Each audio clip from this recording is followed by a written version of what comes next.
Oke. Baik, Kak Jagung, kita kan malam hari ini akan ngobrolin soal franchise model, belajar mendesain Ya. bentuk kerjasama franchise dan kemitraan yang tepat. Kenapa hal ini penting untuk dibahas, Coach Agung? Eh, Kenapa harus belajar untuk mendesain bentuk kerjasama franchise dan kemitraan yang tepat? Karena franchise itu kan metode penetrasi ya, metode scale up di mana kita akan melakukan penetrasi pasar. Yang namanya penetrasi pasar berarti jumlahnya banyak. Nah, kalau misal yang di copy itu salah, artinya memang yang dari awal nih secara finansial nggak tepat gitu ya, EBITDA-nya nggak didesain supaya menguntungkan untuk franchisee, atau marginnya malah terlalu kecil buat franchisee, atau malah kebalikannya, gede buat franchisee-nya tapi kecil buat pusatnya gitu ya. Salah mendesain bentuk franchise, salah mendesain bentuk kerjasama, sama dengan mempersiapkan untuk mati pelan-pelan.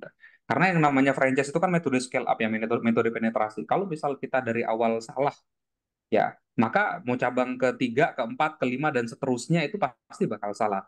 Ya, itu yang kemudian saya rasa jadi PR besar kepada siapapun teman-teman yang pengen scale up gitu dengan metode franchise atau kemitraan. Kalau disebut sebagai franchise, sebenarnya mungkin gini ya, kalau misal franchise dan kemitraan itu, kalau saya sih simpel aja membedakan antara dua term ini. Mana yang udah dapat izin STPW yaitu kemudian disebut sebagai franchise. Yang belum dapat izin STPW maka kemudian disebut sebagai kemitraan atau business opportunity atau whatever you call lah. Gitu. Karena yang namanya franchise itu udah ada undang-undangnya. Pun kalau misal brandnya udah gede, udah internasional, datang ke Indonesia baru-baru gitu ya. Terus cabangnya banyak, ya itu nggak bisa disebut sebagai franchise. Contoh siapa? Contoh Misway gitu ya. Misway dan kawan-kawannya ya, ada Bingsway, ada Widring, ada Cooler City, ada ya dan lain-lain lah. Itu yang kemudian nggak bisa disebut sebagai franchise karena memang dari syarat administratifnya nggak terpenuhi. Jadi belum 5 tahun dan kemudian laporan keuangannya belum ada 2 tahun dan ya belum dapat aja itu izin STPW. Nah, gitu. Nah, apakah yang bentuk seperti itu salah gitu ya? Ya enggak juga, karena syarat untuk melakukan penetrasi itu bukan izin STPW-nya, bukan.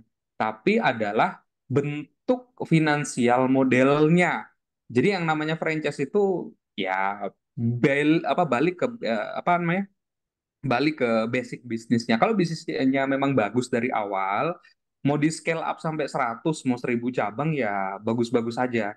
Tapi kalau mendesainnya udah salah gitu ya dari awal, marginnya terlalu kecil gitu ya. Ya ini saya rasa sih nggak akan sustain. Itu mungkin ya ini mungkin dari aspek finansialnya dulu mungkin seperti itu. Oke, menarik nih Coach Agung ya. Kalau malam hari ini kan kita ngobrolin spesifik ya terkait gimana caranya scale up dengan metode franchise atau kemitraan.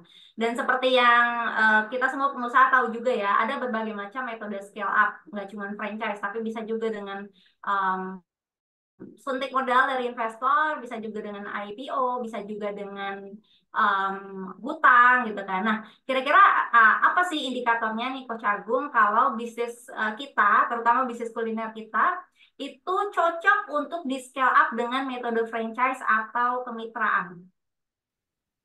Hmm, indikatornya mungkin ada banyak ya tentunya, tapi yang gampang lah, yang paling gampang. Ini bisnis saya ini sebenarnya cocok nggak sih di franchise-kan gitu. Satu, operasionalnya harus simple. Ini nih, udah harus nih. Ini syarat pertama, operasionalnya harus simple. Ya, nggak boleh tuh kemudian bisnisnya terlalu ribet sekali kemudian di franchise-kan. Karena yang namanya franchise kan artinya mitra lah yang melakukan pengelolaan ya, mitra atau franchisee-nya lah sebutannya ya. Mereka yang melakukan pengelolaan toko operasional tokonya. Sedangkan pusat hanya melakukan ya ada banyak sih yang dilakukan sama pusat ya, termasuk mensuplai bahan baku yang berkualitas, yang berstandar, yang marginnya bagus buat mitra, lalu kemudian memberikan quality control sebulan sekali minimal ya, lalu memberikan bimbingan-bimbingan melalui banyak program, lalu mendirikan training center dan lain-lain lah. Itulah kemudian peran kita. Nah, di mitra itu kemudian operasional outletnya harus simple. Ini kira-kira syarat pertamanya. Syarat keduanya adalah ya yang pertama apa ya syarat keduanya adalah ya harus untung dulu. Ya, jadi bisnisnya ketika Anda pegang itu ada untungnya. Jangan sampai memberikan peluang usaha kepada orang lain, tapi Anda sendiri belum pernah menjalankan bisnis itu, belum pernah nikmatin hasilnya dari situ gitu ya. Sehingga ya gimana mau ngajarin mitra caranya berbisnis, tapi Anda sendiri belum berbisnis, itulah kira-kira syarat kedua. Syarat ketiganya, indikasi ketiganya adalah hmm, mudah diajarkan. Ya, mudah diajarkan artinya kalau tadi yang pertama operasionalnya simple, yang ketiga ini mudah diajarkan. Artinya kalau misal mitranya punya karyawan, ya, misal mitranya punya beberapa cabang gitu ya, bisa mengontrolnya karena memang operasionalnya ini mudah untuk diajarkan. Yang keempat, haki. Ya, hakinya udah aman dulu nih. Ya, artinya gini-gini, logika bisnis franchise atau kemitraan itu adalah Anda ingin memberikan hak pengelolaan merek bisnis Anda kepada orang lain. Kalau Anda ingin memberikan hak pengelolaan merek bisnis Anda kepada orang lain, ya merek tersebut harus sah dulu dong secara hukum menjadi milik Anda baru kemudian diberikan, kan gitu ya. Jadi hak ini syarat mutlaknya lah gitu. Jadi ini kira-kira 4 indikator ya, apakah bisnis kita nanti dapat disusunkan metode franchise atau kemitraan. Nah ini empat syarat awalnya lah.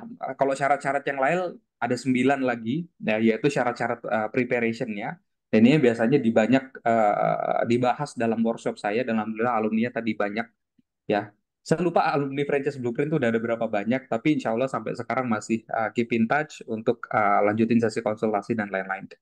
Oke, itu aja. Ya. Oke, siap. Menarik banget nih ya, Coach.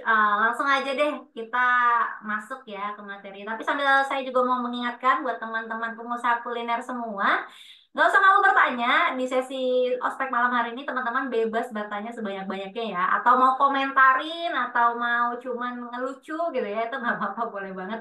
Langsung tulis aja di kolom chat, atau kalau misalnya mau yang open cam atau open mic, boleh banget. Langsung raise hand, atau tulis aja di kolom chat. Baik, kepada Coach Agung Haryadi, waktu dan tempat kami persilahkan. Oke, Assalamualaikum warahmatullahi wabarakatuh dan selamat malam teman-teman semua pengusaha sekalian. Ini kita sesinya malam hari ini ya informal aja ya. Boleh kalau misal nanti teman-teman ada pertanyaan ya atau misal ada istilah yang teman-teman nggak pahamin gitu ya itu boleh ya.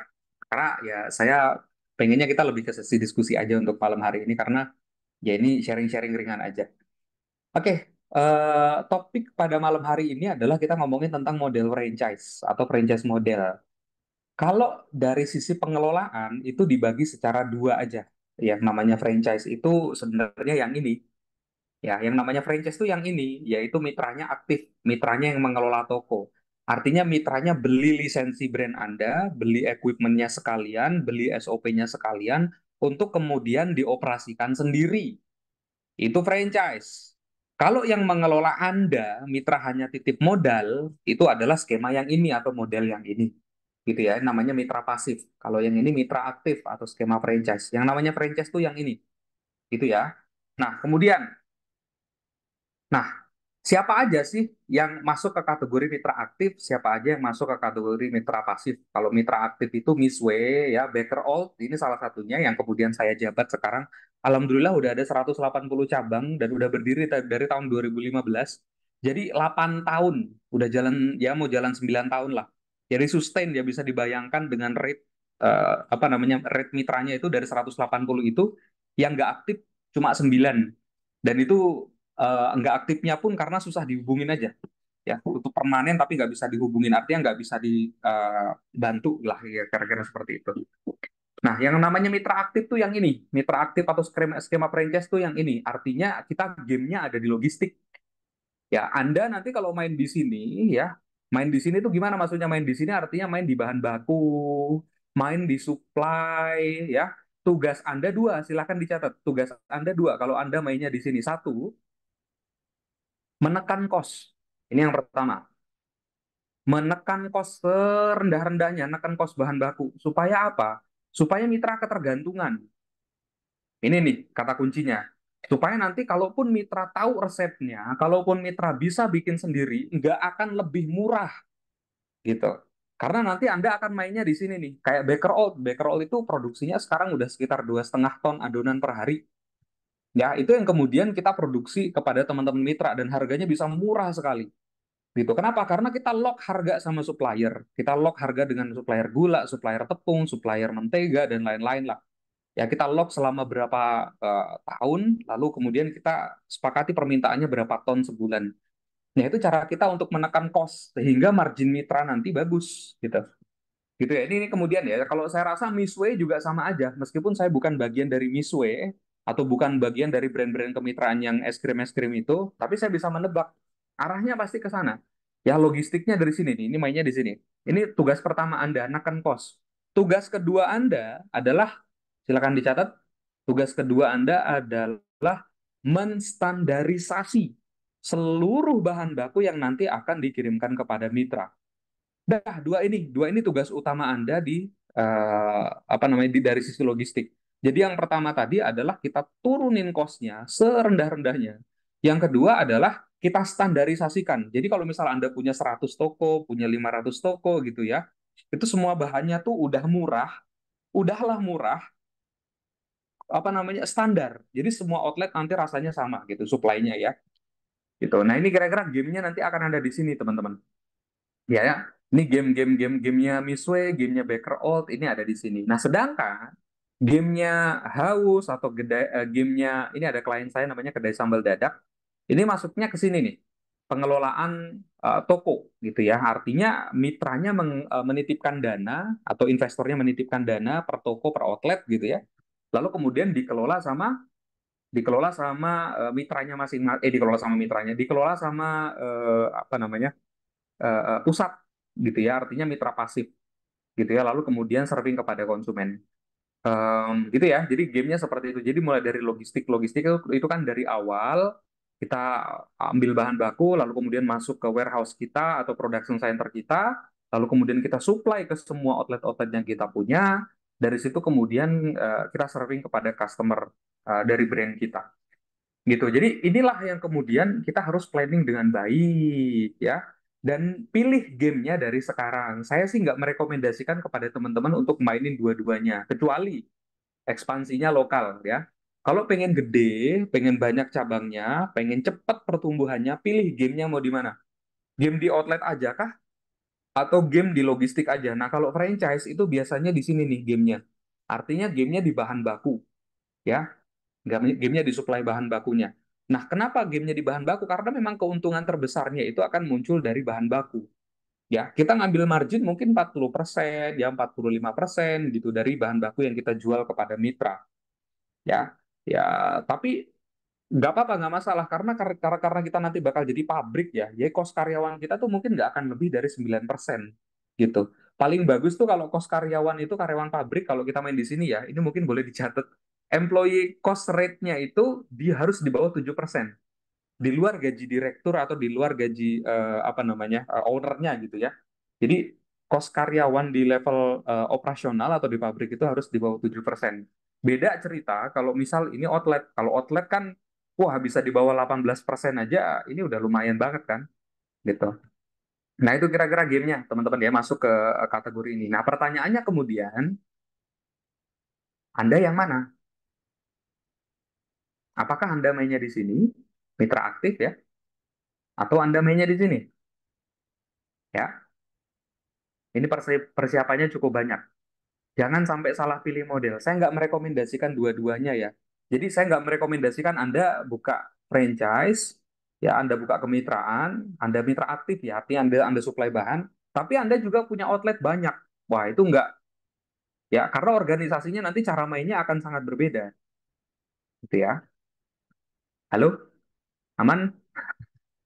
Boleh kalau misal ada pertanyaan ya, atau misal saya pengen apa namanya, ada yang mau motong penjelasan saya untuk bertanya itu boleh supaya malam hari ini diskusinya bisa lebih santai lah, gitu ya. Nah, skema franchise yang baik itu yang seperti ini.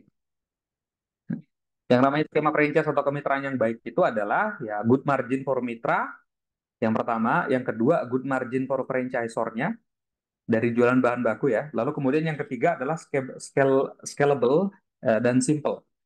Ya, dan ini yang banyak kita bahas di workshop franchise blueprint nih. Ya, kita bedah secara finansial karena yang namanya bisnis itu harus berdasarkan ya hitung-hitungan duitnya berapa ya, marginnya berapa ya, lalu kemudian berapa EBITDA-nya dan lain-lain. Ya, yang namanya skema yang baik itu ketika EBITDA-nya mitra itu harus di atas 20% atau di atas 25 juta per store kalau ini retail. Ya, EBITDA di atas 20% itu maksudnya gimana? EBITDA itu adalah kepanjangannya earning before depreciation and amortization. Profit usaha belum dikurangi Coach penghasilan. Agung suaranya hilang, suaranya hilang kan? Boleh teman-teman kasih info juga. Kalau di saya sih hilang.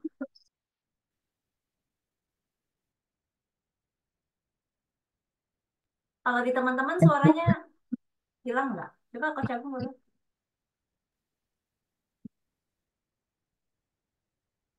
Oh, hilang suaranya. Nah Oke. ini udah oke. Oke. Kok bisa ya? Oh, jaringan kayaknya ya. Oke, oke. Oke, baik. Terima kasih teman-teman ya.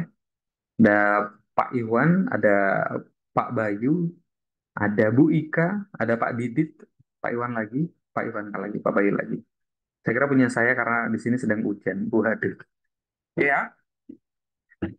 Nah, ini kira-kira skema yang baik untuk skema yang baik ya, skema franchise yang baik, skema kemitraan yang baik gitu ya.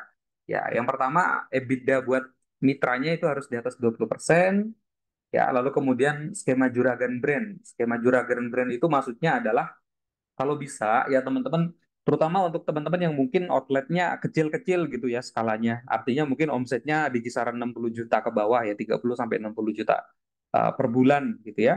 Maka kan profit untuk mitra kan biasanya berapa? 20%-nya gitu ya, dua kali profit netnya ya, EBITDA bagian bawahnya ya.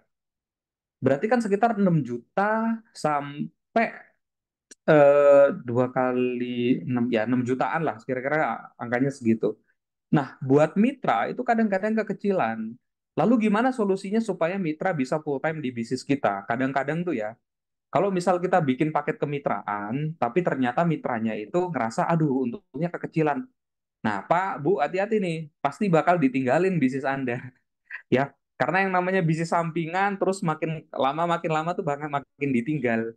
Ya, ditinggal tuh maksudnya gimana? Ditinggal tuh maksudnya ya dikesampingkan gitu ya. Kerjaan utamanya kemudian diutamakan ya. Akhirnya bisnisnya didelegasiin ke karyawan, udah mulai jarang ke outlet ya. Nah itu tuh kalau misal outletnya untungnya terlalu kecil buat mitra. Nah gimana solusinya? Solusinya adalah coba coba tawarkan solusi untuk multi store program. Artinya satu outlet itu satu mitra itu kalau bisa punya beberapa store sehingga mereka bisa menjadikan bisnis Anda sebagai income utamanya jadi full time. Ya, kalau saya lihat dari beberapa case di klien-klien saya itu bisnis franchise-nya itu bisa banyak yang sustain, ya mitra-mitranya bisa pada banyak yang hidup karena satu mitra itu bisa punya sampai 5 outlet, bisa punya sampai 11 outlet gitu ya. Nah, itu yang kemudian yang akan menjadikan mitra kita itu akan full time untuk ngurusin. Kalau keuntungannya terlalu kecil, nanti bisnis Anda bisa ditinggalkan. Makanya hati-hatinya di situ. Dari Pak Fardan Abid, Coach, apakah bisa skema mitra pasif dan bagi hasilnya diambil dari laba bersih? Saya sih nggak merekomendasikan untuk ngambilnya dari laba bersih ya. Artinya laba bersih itu kan profit. Kalau saya merekomendasikan bagi hasilnya itu dari cash-nya, ya, jadi kita ngambil patokannya dari dividen. Contoh gini, katakanlah bisnisnya udah berjalan selama 6 bulan nih. Nah, profit bulan pertama 20, profit bulan kedua 30, profit bulan ketiga minus 5 juta, profit bulan keempat, ya namanya bisnis kan nggak ada yang tahu, kadang naik, kadang turun gitu ya. Nah, ternyata di bulan ke-6 akumulasi profitnya sama dengan eh, katakanlah akumulasi profitnya di 300 juta, contoh ya. Nah, kita cek kemudian apa yang dicek saldonya. Saldonya ada berapa tuh dalam dalam bisnis tersebut? Ya, apakah saldonya ada 500 juta, apakah saldonya ada 300 juta, atau cuma 50 juta? Kan kadang-kadang ada ya, bisnis yang profitnya besar, tapi cash-nya negatif. Itu kan ada, karena cash dan profit adalah dua makhluk yang berbeda. Jadi patokan bagi hasil itu adalah duitnya ada berapa. Ada berapa tuh? Ya, free cash flow-nya lah istilah orang finance ya. Ya, contoh ya, dalam satu, katakanlah Pak Fardan gitu ya, Pak Fardan buka katakanlah resto. Lalu kemudian best practice-nya adalah kalau misal kerjasama dengan mitra, lalu kemitraan pasif, artinya outletnya dikelola sama kita kan, mitranya yang pasif kan. Nah, satu outlet itu harus satu rekening atau satu tempat buat nyimpen duitnya. Sehingga kita bisa melakukan pemisahan harta antara outlet A, outlet B, outlet C, outlet D. Jadi tidak ada tuh kemudian outlet A rugi sampai mempengaruhi harta outlet yang lain gitu ya, atau malah mempengaruhi harta pusat gitu ya. Jadi yang dijadiin patokan adalah berapa saldo yang ada gitu. Nah, balik ke kasus yang tadi, katakanlah Pak Fardan ada resto, lalu kemudian jalan 6 bulan, oh ternyata profitnya 300 gitu ya, udah dikurangi sama depresiasi dan lain-lain 300 gitu. Tapi ternyata cash flow-nya, cash duit kerasnya itu ada 400 juta. Nah, patokan bagi hasilnya kan bukan 300. Patokan bagi hasilnya adalah duitnya ada berapa, duit di rekeningnya. Katakanlah duit di rekening 400.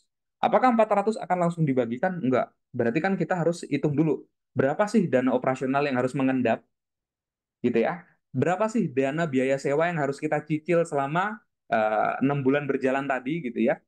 Lalu berapa sih dana marketing, misal kalau misal kita mau launching produk baru, bayar influencer, dan lain-lain. Sehingga cash flow bisnisnya aman.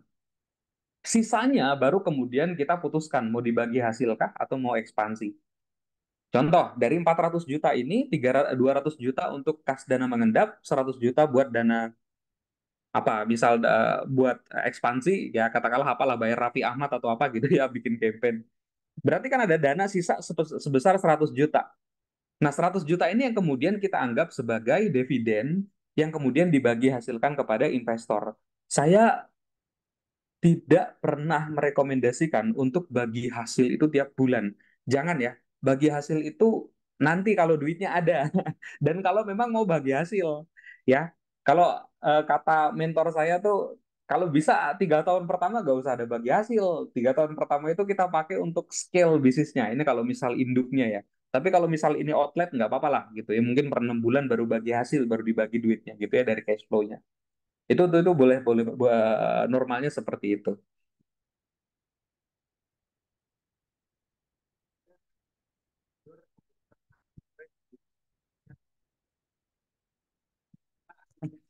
Eh, yang namanya pengurusan haki itu eh, udah saklek sekali sebenarnya, apa namanya ya, syaratnya ya. Ada dua. Ini syarat-syarat umumnya. Apakah brand kita akan goals atau enggak? Mau vendornya secanggih apapun, kalau dua hal ini enggak dipenuhin, pasti akan tertolak. Yang pertama adalah haki itu kan artinya kita ingin mendaftarkan merek kita supaya itu benar-benar jadi milik kita sepenuhnya gitu kan. Jadi itu otentik. Artinya kalau misal orang lain pakai ya kita bisa tuntut kan gitu kan. Nah, ada dua hal yang dilihat. Yang pertama adalah penyebutan, yang kedua adalah penulisan. Penyebutan artinya vokal terdengarnya gitu ya. Sama penulisan berarti typing huruf per hurufnya. Kalau misal satu di antara dua kriteria ini gagal, biasanya akan dengan sendirinya tertolak. Contoh gini, Pak Budi misalnya, Pak Budi misal buka brand martabak, ya, tapi martabaknya namanya martabak McD, ya. Tulisannya sih nggak mirip gitu dengan MCDONALD gitu, nggak mirip. Tulisannya sih nggak mirip, ya. Tulisannya McD, MEKDHIY, McD gitu ya, misalnya. Jadi martabak McD gitu. Tapi meskipun secara penulisan tidak ada yang menyamai, tapi kalau secara vokal ada yang menyamai dan terasosiasi dengan brand yang sudah ada, maka itu akan otomatis tertolak gitu. Jadi dua hal ini harus comply. Kalau misal mau ngurus haki kemana, ya ke timnya pengusaha kuliner.id aja tuh. Ya itu rate-nya udah sangat murah sekali dan ya saya bisa jamin itu akan apa namanya, terdaftar. Kalau misal nggak terdaftar ya dari awal nggak akan diterima sebagai klien. Betul nggak, Butia? Gimana, Butia? Ya, betul-betul, Coach. Hmm. Mungkin Ketimnya tambahan, pengusaha kuliner. iya, Ya, bisa ke timnya pengusaha kuliner ID. Mungkin tambahan satu lagi kali ya, Coach, terkait Haki, terkait nama yang general juga, yang milik publik. Itu mungkin boleh di-share ke teman-teman juga kali, Coach. General Public maksudnya gimana? Kalau misalnya nama brandnya itu adalah milik publik, kayak misal martabak Bandung. Bandung itu kan adalah sebuah kata yang umum yang tidak bisa dimiliki oleh siapapun. Ya, itu boleh lah. Ya, Ya, itu nanti diskusinya panjang ya terpisah. pokoknya, panjang. Ini ini kita lagi ngomongin franchise model ini, jangan kakinya dulu dibedah Oke, nanti siap. ya. Siap, siap. Boleh lanjut ke chat. Oke, boleh. Ya, ini ada pertanyaan lagi dari Pak Fardan, tapi saya tolong apa, mau mau jelaskan yang ini dulu ya. Ini skema yang baik. Jadi yang pertama tadi good margin untuk mitranya. Jadi intinya gini teman-teman. Kalau misal kita mau set up bisnis kemitraan atau franchise, pastiin untung untuk mitra itu cukup. Untung untuk mitra itu menarik dan bisa memenuhi kebutuhan basic necessity-nya. Ya kebutuhan pokoknya bisa terpenuhi. Jadi kebutuhan untuk rumah tangga, kebutuhan untuk sekolah anak, kebutuhan. Coba teman-teman memposisikan diri sebagai mitra deh, beli paket bisnis ya, beli paket bisnis atau paket usaha atau paket investasi, ya, yang kemudian paket investasi itu kalau dijalankan dengan benar, full time ngurusinnya itu harus apa berarti? Oh, berarti harus memenuhi seluruh kebutuhan kan kira-kira gitu. Kalau misal keuntungan untuk mitranya terlalu tipis, terlalu kecil, maka bisnis Anda pasti akan ditinggalkan. Pasti mitra akan nyari bisnis yang lain gitu. Ya itu pernah tuh beberapa kejadian gitu. Di Baker Old dulu ada tuh satu mitra, saya nggak perlu sebutin mitranya siapa juga ya. Di satu mitra Baker Old itu pernah apa namanya eh, kekecilan untungnya dari satu outlet Baker Old. Akhirnya dia buka Misway. Misway yang harganya berapa kali lipat gitu ya dari paket kemitraannya Baker Old. Tapi ternyata setelah buka Misway, ternyata nggak menguntungkan buat dia. Akhirnya balik lagi, oh jadinya duitnya diinvestasiin untuk buka outletnya Baker Old. Kenapa? Karena udah proven, operasionalnya simple, ya dan mudah dijalankan. Dan ketika dijalankan sepenuh hati, full time di situ ternyata ada hasilnya. Satu outlet untuk mitra itu keuntungannya rata-rata di 8 jutaan lah. Kalau sekarang. Ada beberapa mitra itu yang punya 4 outlet, ya 5 outlet, ya, dan ada yang sampai punya 11 outlet tuh. Nah, itu yang kemudian kita pengen tekankan supaya mitra itu full time. Gimana cara biar full time? Ya, income-nya harus cukup. Maka dari sekarang teman-teman, coba deh desain ya operasional di bisnisnya, ya angka-angkanya, supaya itu menarik untuk teman-teman mitra. Tapi syarat pertamanya adalah operasionalnya harus simple. Ini. Nggak bisa nggak, ya. Angkanya menarik, profitnya menarik, tapi kalau operasionalnya ribet, itu kadang-kadang mitra bakal angkat tangan. Ya, harus dibikin simple operasionalnya. Es krim simple, bakso simple, bakso mie ayam sepaket lah ya. Apalagi nasi gorengan simple. Goreng-gorengan kayak tahu gejrot gitu ya, tahu taisi gitu. Saya kebetulan kenal juga dengan ownernya tahu taisi ya. Nah, itu yang kemudian kita harus tekankan. Jadi operasionalnya harus simple. Sehingga ketika operasionalnya simple itu, mitra bisa untuk menduplikasi outlet Anda. Kalau misal mitra bisa menduplikasi outlet Anda, otomatis mitra bisa menduplikasi income-nya kan.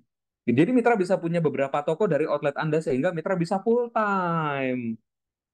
Kalau full time gimana? Kalau full time lancar. Ya, itu. Itu kira-kira ya. Jadi good margin untuk mitranya. Yang keduanya adalah good margin untuk franchisornya. Artinya Anda ketika jualan bahan baku ke mitra, itu profit Anda harus di atas 20%. Ending-endingnya ya artinya dari jualan bahan baku ya, kemudian dikurangin food cost-nya, kemudian dikurangin lagi dengan apa?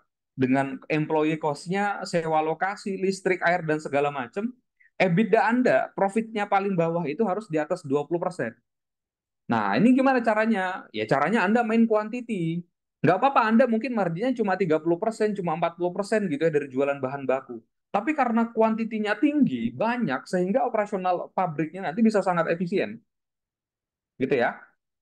Nah, ini kira-kira. Lalu kemudian dari EBITDA ini bisa apa? Bisa menutupi untuk kegiatan marketing cost-nya ya. Ini kemudian bisa lah Anda melakukan kegiatan-kegiatan marketing, endorse dan segala macam dari apa? Dari jualan bahan baku gitu. Nah, teman-teman bisa lihat Instagramnya Baker Old sekarang alhamdulillah bagus banget, kontennya keren-keren, ya engagementnya oke. Meskipun lagi turun ya sekarang engagement gara-gara pilpres. Jadi isi Instagram orang-orang tuh pilpres semua.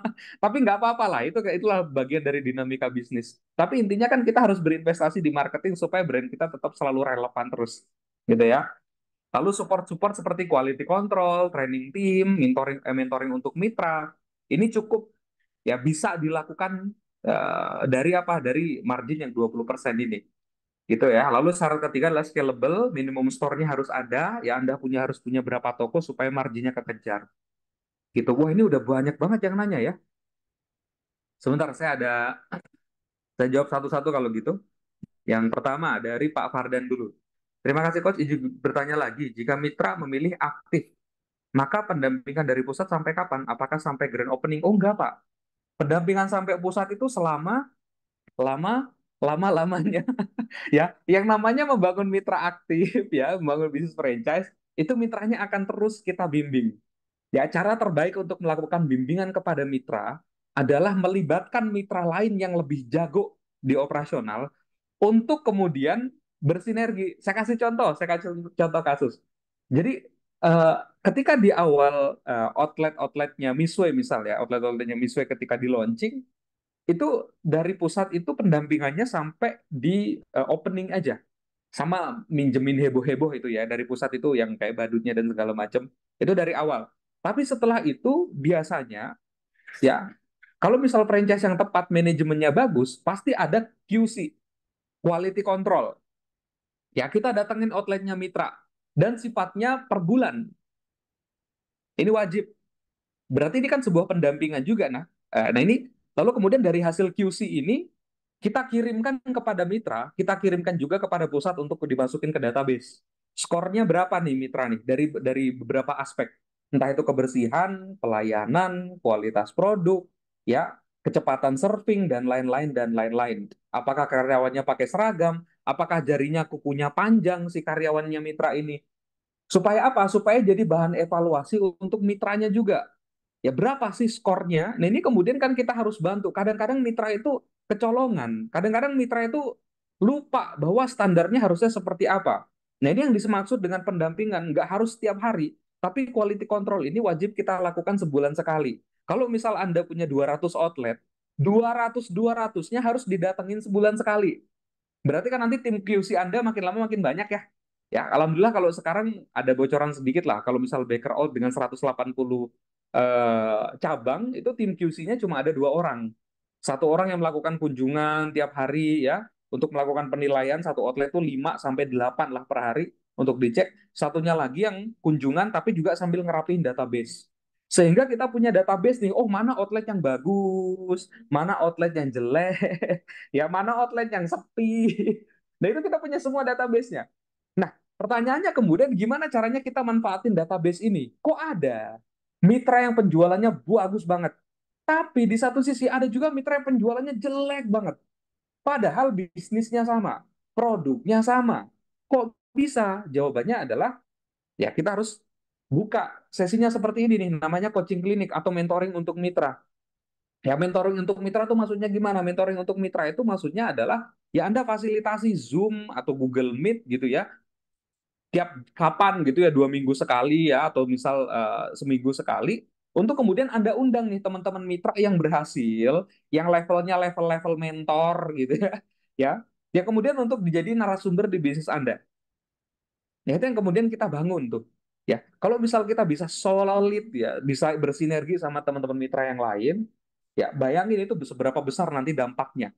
Ya, karena kadang-kadang ada tuh mitra yang jago banget jualan sehingga penjualannya bagus. Tapi ada juga mitra yang jago banget ngeluh. Ada aja keluhannya. Nah, mitra-mitra yang seperti ini biasanya rajin banget untuk kemudian apa namanya nyari alasan dari setiap masalah gitu. Nih, kemudian gitu ya. Nah, ini ada beberapa pertanyaan lagi, tapi kayak gimana nih Butia? Butia sampai mengerutkan dahi. Boleh, Saya boleh. Coach Agung boleh kalau misalnya mau dijawabin juga. Kan karena sesinya malam hari ini kita agak santai ya.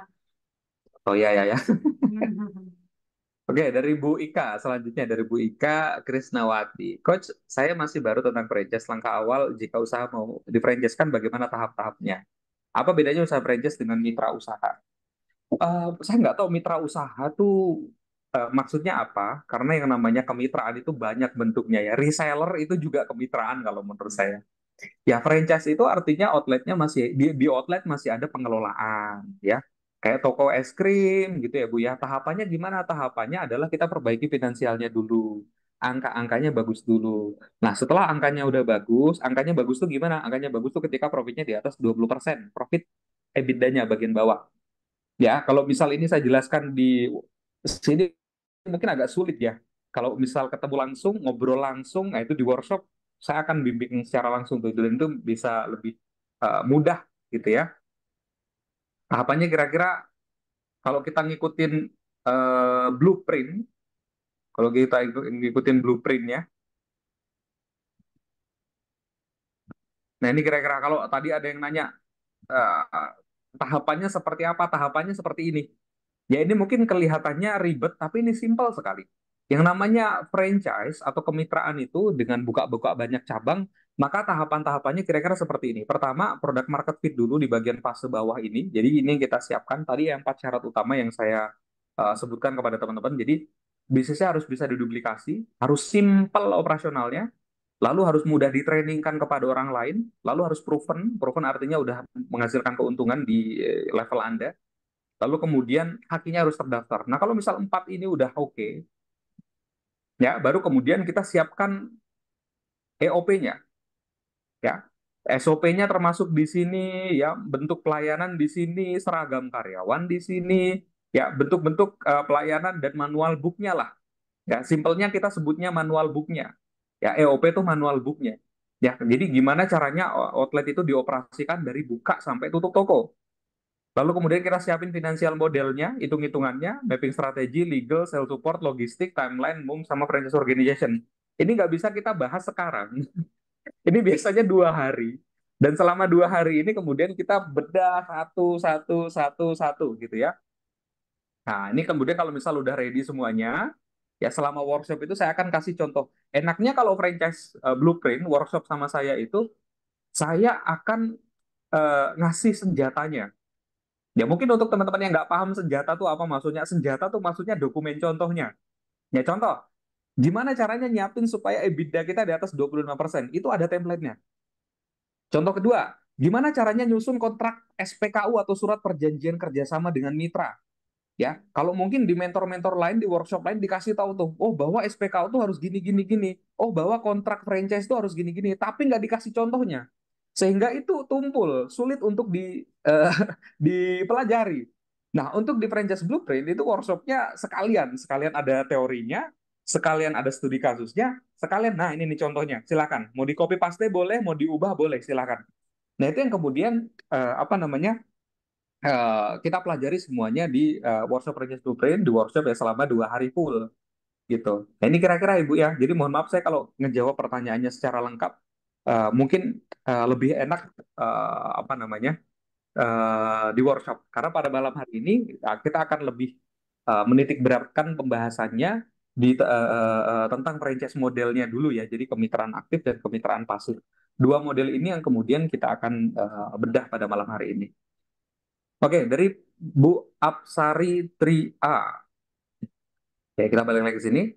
Selamat malam, lebih baik kemitraan atau reseller atau franchise untuk usaha makanan dengan menu dan resep sendiri tergantung Ibu.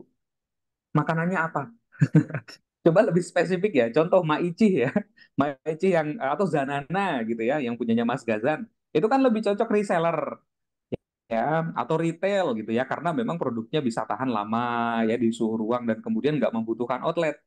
Tapi kalau butuh ada prosesnya di situ, ada experience yang dibangun di situ, yang kemudian dengan proses yang ada penjualan bisa naik, maka kemudian butuh di franchise-kan atau dimitrakan. Jadi tergantung ibu bisnisnya apa, makanannya apa. Banyak ya.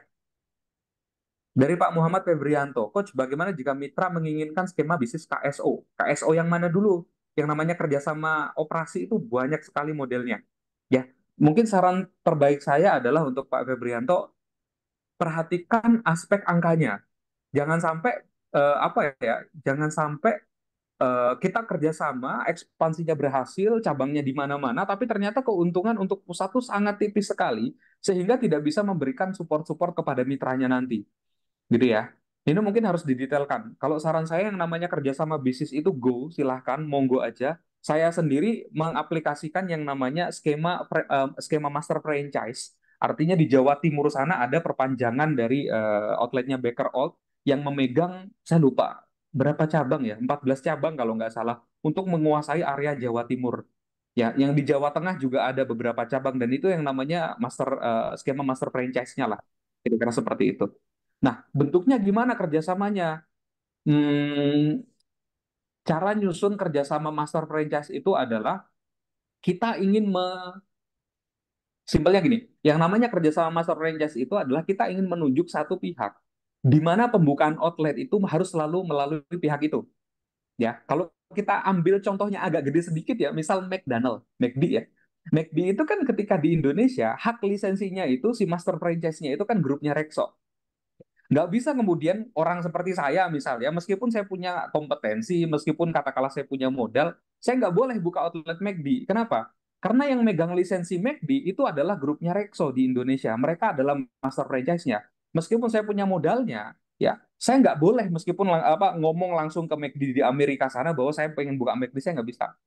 Karena memang hak lisensi di Indonesia, hak penetrasi di Indonesia itu dipegang sama Rexo.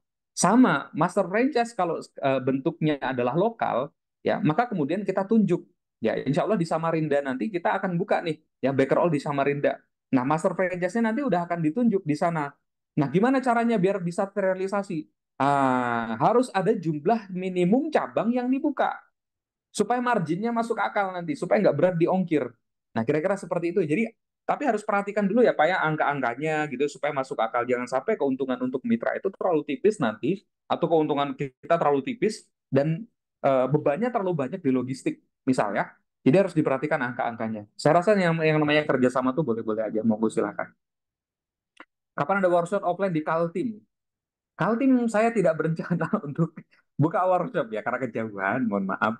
Di Surabaya aja Mas, boleh kita monggo ke sana ketemu ya. Dari Pak Iwan, Pak saya dapat surat pajak disuruh usaha saya menggeprek apakah memang semua usaha kuliner yang ada makan di tempat kena pajak pemerintah daerah mohon pencerahan. Oke, terima kasih Pak Iwan udah buka-bukaan ya dapat apa namanya aturan PB1. Ya, yang namanya pajak itu wajib untuk kita bayarkan. Ya, PB1 itu kan memang di setiap apa ya, di setiap bisnis kuliner itu diwajibkan sebenarnya.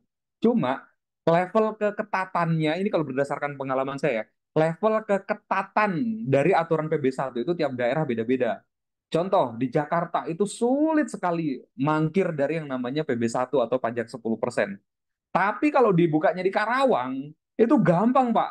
Aturannya apa namanya nggak seketat yang ada di Jakarta dan nggak ada auditnya segala macam. Kenapa? Karena pendapatan daerahnya paling gede adalah dari produksi atau dari mana gitu ya, atau dari pabrik gitu ya. Jadi daerah-daerah industri seperti itu. Jadi saya nggak tahu Pak Iwan bisnisnya ada di mana nih. Kalau kebetulan mungkin ada di sekitaran Jakarta atau Bekasi gitu ya, yang memang aturannya ketat-ketat ya. Ya kalau saran saya sih silahkan laporkan. Untungnya di Indonesia ini apa namanya, yang namanya pajak itu sistemnya adalah self assessment. Artinya kita yang melaporkan. Ya, kita yang melaporkan, kita yang ngitung, kita yang menyatakan kan gitu ya. Nggak kemudian orang pajak datang ke tempat kita untuk melakukan audit, oh omsetnya berapa dan segala macam. Ya, untungnya seperti itu, self assessment. Jadi selama kita melakukan self assessment tersebut, ya monggo silahkan. Ya, saya rasa sih bisa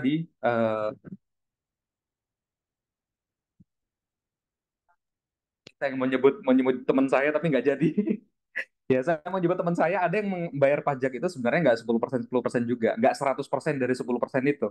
Tapi cuma berapa persennya doang gitu. Itu bisa dibuat seperti itu.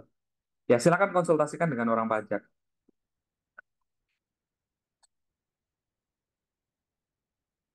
Nah, itu ada yang bantu jawab juga tuh dari Pak Wibisono. Pengalaman didatangi orang pajak, infonya self assessment. Jadi yang penting bayar dan lapor, tapi nggak 10%. Jadi yang penting nih Ah, catatannya bisnis Bapak sudah bayar dan lapor ya, gitu. ya, ya. Nah, gitu Pak. Ya. Semoga terjawab ya Pak Iwan ya. Pak Wibisono terima kasih udah bantu juga buat highlight ya jawabannya ya. Wah, apa tuh? Dari Pak IP Ricky. Ini direct message. Jadi Ibu Tia nggak lihat nih. Berapa lama idealnya BEP dari modal tercapai, Pak? BEP ya. BEP itu ini mungkin agak-agak agak saya ngerti maksudnya tapi pertanyaannya salah. BEP itu adalah berapa jumlah target penjualan yang harus kita capai supaya nggak untung nggak rugi. Itu tuh BEP tuh. Contoh, dalam satu hari kita harus jualan berapa cendol ya supaya kita nggak untung nggak rugi. Itu yang namanya BEP. Jadi target penjualan dalam satuannya tuh pieces. Mungkin maksudnya adalah payback period atau berapa lama idealnya balik modal investasi yang ditanamkan sama mitra supaya paket franchise kita ini menarik. Mungkin itu ya. Nah, saran saya kalau kuliner itu harus di bawah 1 tahun. Ya, kecuali kecuali investasinya di atas 1 miliar. Kalau 1 miliar itu harus di bawah 2 tahun. Kalau 500 juta ke bawah itu harus di bawah 1 tahun supaya menarik untuk mitra atau investornya nanti. Jadi kalau sepengalaman saya Pak Eset tembak aja pakai angka. Jadi saya ulangin, kalau misal investasinya di bawah 500 juta, balik modalnya harus di bawah 1 tahun. Kalau investasinya 1 miliar ke atas, ya itu harus di bawah 2 tahun supaya menarik untuk mitra atau investornya untuk mau join. Gitu ya. Udah ya, malam hari ini ada curcol-curcolan semi-semi. Oke, ada Pak Fardan Abid lagi. Coach, jika biaya investasi udah ditetapkan sekian dan itu peralatannya sudah disesuaikan untuk sales normal. Tapi saat grand opening itu membludak banget. Wah, alhamdulillah. Jadi butuh peralatan tambahan, misal kompor yang dikasih 4, tapi saat grand opening butuh 2 kompor tambahan lagi. Apakah pusat harus menyediakan peralatan khusus untuk grand opening atau biaya investasi ditambah? Ini tergantung, Pak. Apakah aktif atau pasif? Kalau aktif, ini udah jelas artinya mitra harus melakukan pembelian ke pusat.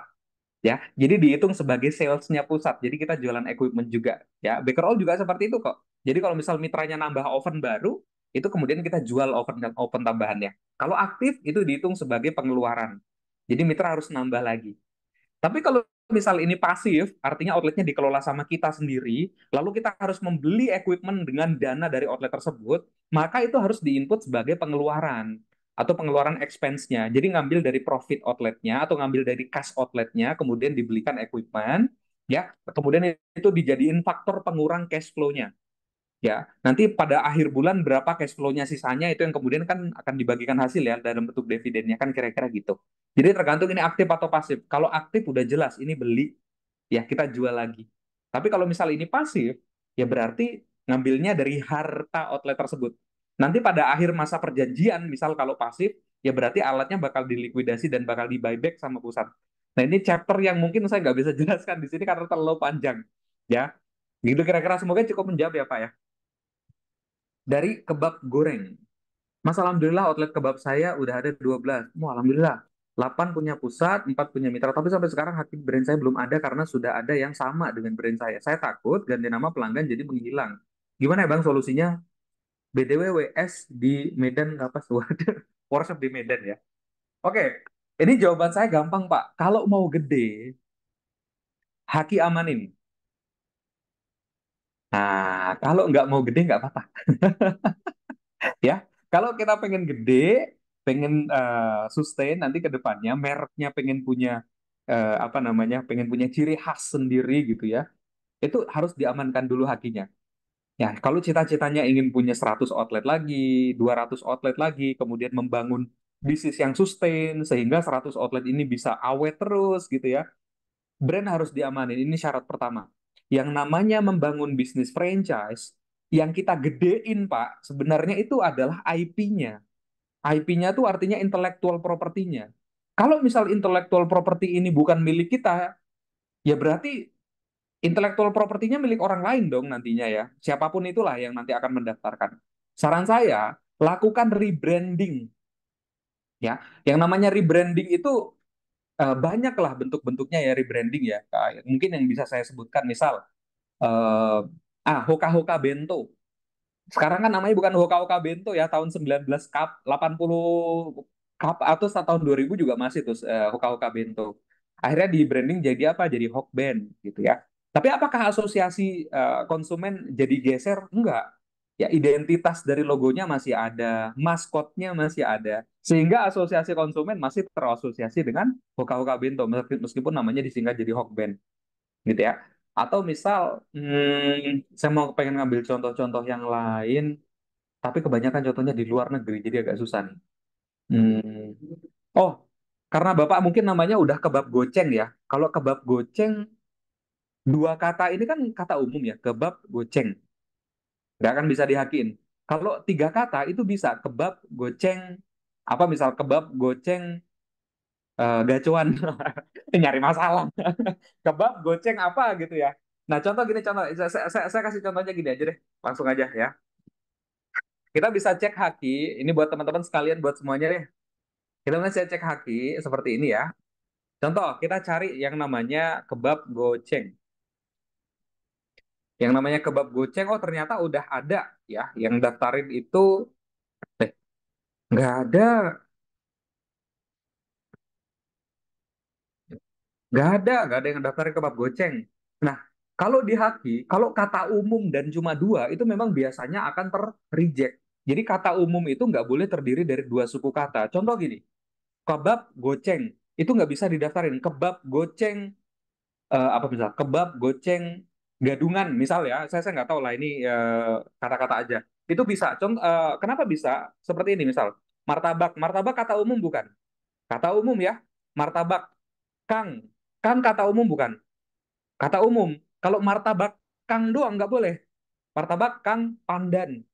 Ini kan tiga-tiganya kata umum. Martabak Kang Pandan. Tiga-tiganya kata umum. Tapi ketika dijadiin jadi satu brand, ini bisa untuk daftarkan. Contohnya siapa? Ya contohnya martabak Kang Pandan nih. Terdaftar di kelas 43. Kebetulan martabak Kang Pandan ini punya saya teman-teman. Ya, punya saya nih. Ada buktinya. Agung Haryadi. Dah, gitu. Gitu ya. Jadi coba cari tiga suku kata. Yang tiga suku kata ini kalau misal digabungkan jadi sebuah brand. Ya, ya. Ke depannya sih saya tadinya pengen ini brandnya di singkat gitu ya. Jadi Makapan gitu ya. Martabak Kang Pandan gitu. Itu bisa aja gitu. Kayak martabak Kota Barat disingkat jadi apa? Markobar. Markobar. Yang sekarang sekarang nyawa pres dia. Udah nggak jualan martabak. Ya. Ya gitu ya. Jadi tiga suku kata itu bisa kemudian untuk kita hakiin ya. Kalau jadi ngomongin capres ya, jadi nggak usah ke sana arahnya. Kita ngobrolin bisnis saja. Martabak 12. Oke, jadi gitu teman-teman. Martabak goceng oleng. Oh itu bisa tuh. Martabak goceng oleng. Oke, terima kasih Pak Wardan. Ya, itu caranya teman-teman ya. Ini kalau misal mau ngecek haki gimana caranya? Ini saya tunjukin cara ngecek hakinya. Jadi kita googling aja seperti ini. Cek haki gini ya. Cek haki. Dah, ini aja, terus di enter di Google, nanti dia akan muncul paling awal, paling atas, kayak gini ya. Ya, jadi nanti akan muncul paling atas seperti ini, cek haki, muncul paling atas, nanti teman-teman googling seperti ini, ya. Lalu kemudian cari aja brand teman-teman statusnya apa. Siapa yang mau dijadiin contoh? Ayo, silahkan, boleh ya. Ada yang mau dijadiin contoh malam hari ini untuk dicek hakinya? Boleh. Ya, statusnya kita bisa cek. Ya, kalau misal tadi martabak Kang Pandan, itu dia terdaftar di kelas 43 ya dan statusnya udah register, udah terdaftar. Di daftar ini artinya sudah terdaftar, artinya udah keluar sertifikatnya, gitu ya. Kang Kang Ais, oke. Martabak 12 coach, martabak 12 boleh. Martabak 12 gini doang. Ini yakin nih. Oh nggak ada. Oh ada. Oh ada ternyata martabak 12. Oh ini punya siapa nih? Nah ini ya, ini udah terdaftar nih ya. Terdaftar atas nama Pak Kuswanto. Ini berarti udah terdaftar. Wah, jadi jadi pada ngecek haki semua. Terus ada siapa tuh? Kang Ais, Kang Ais, Kang Ais gimana Kang Ais? Kang Ais Bubble ada, King Ais ada, ya King Ais, King Ais, King Ais sudah ada. Berarti kalau misal nanti didaftarin Kang Ais apa, berarti udah nggak bisa, gitu ya. Terus ada apa lagi gitu? Laziza Bakery, Laziza Bakery. Ini mah udah sering ya saya cek ya. udah udah sering ikutan Zoom-nya ya. Laziza Bakery. Nah, ini yang mana nih, Bu? Laziza banyak nih.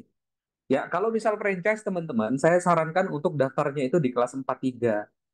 Ya, franchise atau kemitraan yang kuliner itu saya sarankan di kelas 43. Kenapa? Karena 43 itu adalah jasa pengelola makanan dan minuman. Gitu ya. Jadi di kelas 43 gitu. Laziz. Banyak ya Laziza ya. Saya nggak tahu ini Bu yang mana nih Bu ya. Pak Rahmat Kebumen. Oke. Terus ada Magobil Reborn. Magobil Reborn siap. Gini ya. Oh, ini berarti udah terdaftar nih. Magobil Reborn. Lukisan. Oh ya, kelas 43 sip. Magobil oke, sip. Terus apa lagi? Angkringan hot plate. Angkringan hot plate. Oh, belum ada. Berarti belum daftarin. Belum daftarin ya. Oke. Terus apa lagi? Bakso Arif. Siap, Bakso Arif.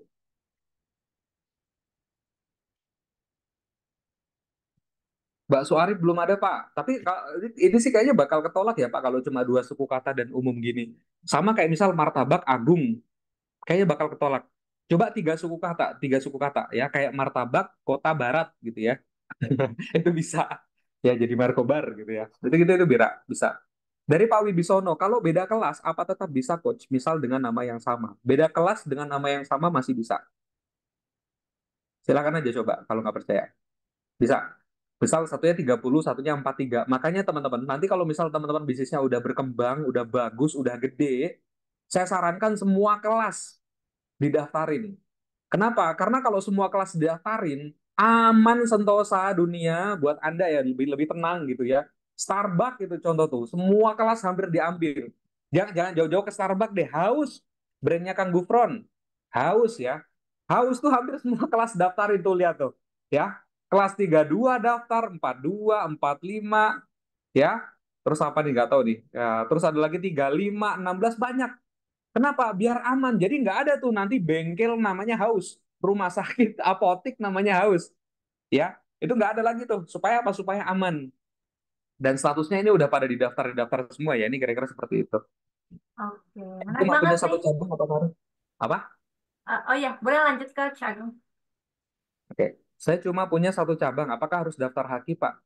Oh, tergantung Pak Iwan. Apakah mau gede apa enggak? Kalau mau gede silakan daftar haki. Mau di franchisein gitu ya, boleh. Ya, saya sarankan untuk didaftarkan. Kecuali ya sudah pengen dagang satu cabang doang, kayaknya nggak akan ekspansi, nggak apa-apa, nggak usah daftarin haki. Tapi kalau misal arahnya pengen ke franchise atau kemitraan ya terutama, yang pengen punya banyak cabang, pengen di scale, maka ya harus kemudian daftarkan hakinya. Kok harus bisa coach? Kan itu umum. Nah ini nggak tahu nih, konsultannya sakti amat ya, konsultannya cukup mahal nih. Ya, ini ilmu saya bukan di situ teman-teman, saya bukan konsultan haki ya, saya konsultan franchise, jadi mohon maaf. Oke, menarik banget nih Coach Agung dan juga ada beberapa pertanyaan yang masuk ke fitur Q&A, tapi nanti kita bahas lagi ya, mungkin bisa next dulu ke materi. Oke, lanjut aja ya. Iya, lanjut Coach. Udah, udah itu aja materinya pada malam hari ini. Ya, terima kasih teman-teman yang udah join sampai sesi pada malam hari ini. Nanti kalau misalnya ada yang mau open cam, open mic gitu ya buat ngobrol-ngobrol langsung pada malam hari ini boleh-boleh aja. Saya ini kebetulan malam hari ini masih di kantor karena ada anak-anak yang masih ya pada benerin toren lah di pabrik. Saya masih di pabrik sekarang nih, pabriknya Baker Oak. Ya jadi vibes-nya masih enak buat ngobrol dan kerja gitu. Jadi masih vibes-vibes kerjaan. Boleh kalau misal teman-teman nanti mau open mic, ngobrol langsung sama saya, tinggal raise hand aja nanti di admin. Nah ini mau saya tutup dulu sebentar sebelum kita nanti ke sesi ngobrol-ngobrol santai. Ya, ini epilog. Saya selalu percaya yang namanya skema franchise yang baik adalah yang berorientasi pada profit dan sustainabilitas. Sayangnya, banyak oknum-oknum, ya saya sebut aja oknum, yang menggunakan franchise sebagai metode cepat kaya, sehingga merugikan banyak orang. Sehingga apa? Nama franchise itu jelek. Ya saya nggak pengen itu terjadi. Makanya saya bikin sesi sharing seperti ini. Yang namanya franchise itu harus sustain. Yang namanya franchise itu harus ya langgeng dan jangka panjang. Bukan kemudian bisnis yang sifatnya musiman, kemudian ngambil lisensi banyak di awal aja. Ya, saya nggak pengen itu terjadi. Makanya inilah tujuan saya ngebikin sesi sharing seperti ini, ya. Kemudian bikin workshop tiap bulan, ya, untuk kemudian mengedukasi teman-teman. Ya, kenapa? Karena saya konsultan franchise. Kalau misal nama franchise jelek, nama konsultannya apa kabar? Ya, jangan sampai kayak MLM. MLM itu kan sebenarnya adalah metode pemasaran. Tapi kan karena banyak oknum yang menggunakan MLM untuk apa? Overpromise lah, menjanjikan keuntungan yang gede-gede-gede. Akhirnya nama MLM jadi jelek. Nah, sama nih. Franchise jangan sampai jelek. Karena franchise itu metode scale up aja. Yang sangat mulia sekali. Kenapa mulia? Karena pada saat ya yang namanya franchise ya, berarti kan lagi penetrasi pasar. Di saat melakukan penetrasi, di saat yang bersamaan memberikan peluang usaha kepada orang lain. Franchise itu mulia sekali sebenarnya. Sayangnya banyak yang menggunakan franchise untuk memperkaya diri dan merugikan banyak orang. Ini yang sebenarnya lagi saya perangin. Makanya bikin edukasi-edukasi seperti ini. Ya. Makanya buat teman-teman kalau misal pengen belajar lebih lanjut, ayo di workshop Franchise Blueprint 2 hari full day. Ya, ini kira-kira materinya. Jadi dari setiap harinya kita akan belajar tentang fundamental-fundamental. Hari pertama bakal belajar 4 fundamental. Ada IOP, ya, ada kemudian financial modeling, mapping strategi, ya, legal. Ini kemudian kita akan pelajari semuanya di sini, ya. Terus ada di hari kedua kita belajar tentang sales support, logistic plan, ya, timeline opening, MUM, dan franchise organizations. Dan kalau di workshop saya itu nggak cuma tentang ngomongin contohnya doang, nggak ngomongin tentang teori-teori, nggak. Saya akan kasih dokumen-dokumennya, ya, template-templatenya. Silahkan nanti mau diedit boleh, mau diubah-ubah boleh, sehingga teman-teman setelah selesai workshop itu bisa diaplikasikan ilmunya dengan lebih tepat lagi. Kenapa? Karena ada contoh-contoh dokumennya, ada kemudian template-templatenya, sehingga itu untuk mempermudah untuk action. Yang namanya franchise itu simple aja sebenarnya. Cuma kalau nggak didesain dengan benar, ini nih, ya, pasti bakal jadi PR, bakal jadi masalah besar nanti ke depannya. Yang namanya franchise itu metode penetrasi. Ikutan workshop franchise, harusnya teman-teman berhasil untuk penetrasi. Harusnya ke sana. Ya, jadi untuk teman-teman yang ikutan workshop Franchise Blueprint, niatkan memang dari awal, saya nggak pengen jualan workshop ini hanya karena memang nyari peserta aja. Silahkan Anda tanyakan kepada diri Anda, pengen penetrasi apa enggak? Kalau enggak, nggak usah ikutan workshop.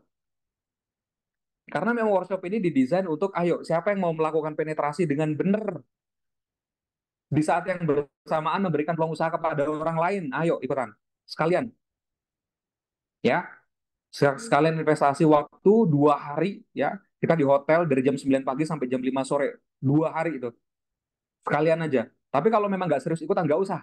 Kalau iseng-iseng doang nggak usah, gitu ya. Ini yang kemarin di Solo alhamdulillah udah selesai, dan yang kemarin di Tangerang, Bandung udah, Solo udah, Bogor udah, Jakarta udah. Yang paling kanan ini Tangerang juga udah. Nah, workshop terakhir saya di Surabaya aja, teman-teman, mohon maaf, ya, sebelum apa, sebelum Ramadan. Jadi insya Allah bulan ini, ya, Februari ini udah workshop terakhir. Maret udah nggak ada workshop karena udah masuk ke Ramadan, pengen fokus ibadah, ya. Buat teman-teman yang pengen ikutan workshop setelah Ramadan atau setelah Lebaran, ya mohon maaf saya udah nggak, mungkin akan buka tapi nggak tahu bukanya nanti kapan. Ya, karena pengen fokusnya nanti udah beda lagi. Jadi persiapannya dari sekarang. Kalau misal teman-teman targetin misal ekspansi, oke, setelah Lebaran pengen buka berapa titik. Oke, setelah Lebaran pengen buka berapa mitra. Siapanya dari sekarang. Karena nanti pas Ramadan pasti akan sangat susah untuk melakukan penetrasi atau fokus ke bisnis. Jadi harus dari sekarang untuk melakukan persiapannya. Gitu aja dari saya. Ya, boleh ya. Baik, terima kasih banyak Coach Agung, teman-teman. Sebentar lagi kita akan masuk ke sesi Q&A. Buat yang mau bertanya bisa langsung tulis di kolom chat. Dan buat yang tadi sudah bertanya-tanya di kolom chat, kapan workshop terdekat? Mau ikutan dok workshop Franchise Blueprint-nya? Bisa banget ya ikut jadwal terdekat kita di Surabaya pada tanggal 24 dan 25 Februari 2024. Karena nanti di workshop Franchise Blueprint, kita nggak hanya akan belajar teori tentang gimana cara membangun bisnis franchise dan kemitraan, tapi yang paling penting adalah kita akan praktek, dan prakteknya itu disesuaikan dengan bisnis teman-teman masing-masing ya. Jadi kalau misalnya memang bisnisnya adalah bakso atau bisnisnya ice cream, kita akan hitung nih nanti di workshop berapa sih margin yang ideal untuk bisnis ice creamnya teman-teman, atau berapa sih harga paket kemitraan yang sesuai dengan identitas bisnis bakso tersebut gitu. Jadi pokoknya semua akan customize banget dengan bisnis teman-teman, supaya bisa langsung dipraktekkan ya. Jadi nggak cuma sekedar teori. Buat teman-teman yang tertarik untuk ikutan, bisa langsung booking seat aja ke WhatsApp admin di 0812 9995 4574. Dan juga ini adalah jadwal terakhir kita ya dalam rangkaian roadshow Workshop Nasional Franchise Blueprint pada tahun ini. Jadi buat yang kemarin-kemarin ketinggalan, bisa langsung ikutan aja yang di Surabaya ya pada tanggal 24 dan 25 Februari 2024. Oke, boleh Kak Cakung kita langsung masuk ke sesi diskusi ya. Buat teman-teman yang mau open cam ataupun open mic bisa langsung resen ataupun tulis di kolom chat ya. Baik Kak Cakung, ini ada pertanyaan dari Kak Luhur Kota Batu. Kalau mitra pasif ada nggak Kak? Mungkin pembahasannya terkait di workshop franchise blueprint dibahas nggak nih terkait mitra pasif? Oh iya. Nah, kalau mitra pasif itu akan lebih menitik beratkan tentang skema.